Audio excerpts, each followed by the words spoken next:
Your child was so excited, then the moment arrived, and they couldn't do it. This is one of the most confusing and painful things about PDA, and it's almost never explained properly. Parents describe it the same way every time. They were begging to go, they planned it, they talked about it for days, and now they're screaming that they won't. It can feel like manipulation, like they're testing you, like they're doing it on purpose. They aren't. What you're seeing is a nervous system hitting its limit, and once you understand that, everything changes. Every person has what we might call a demand threshold, the point at which demands become overwhelming to the nervous system. For PDA individuals, that threshold is very low, and crucially, it applies to all demands, not just demands from other people. All demands, including self-generated ones. Even the demand of being somewhere at 3 p.m., even the demand of following through on something you chose, even the demand created by something you genuinely want. Wanting something does not remove the demand it creates. That's the key insight most people miss. Here's where it gets counterintuitive.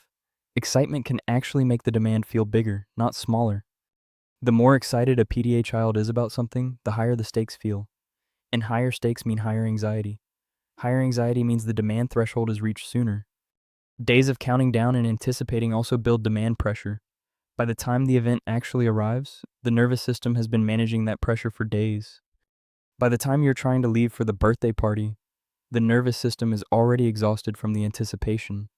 The shutdown isn't about the party, it's the result of everything that came before it. Let's make this concrete with examples most PDA parents will recognize immediately. The birthday party they've been planning for weeks, and they can't get in the car when it's time to leave. The holiday they've been counting down to, and there's a complete meltdown on the morning of departure. The playdate with their best friend, and they refuse to get dressed, then melt down because they missed it. In every case, the shutdown is not a rejection of the thing they wanted. It's their nervous system reaching its limit.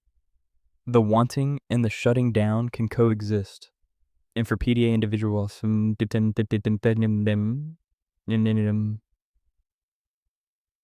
they often do.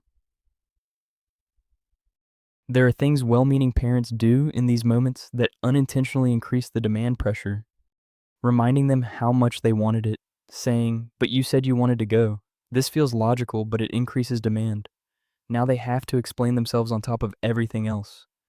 Pushing through, counting down, negotiating. All of these add more demand to an already overloaded system.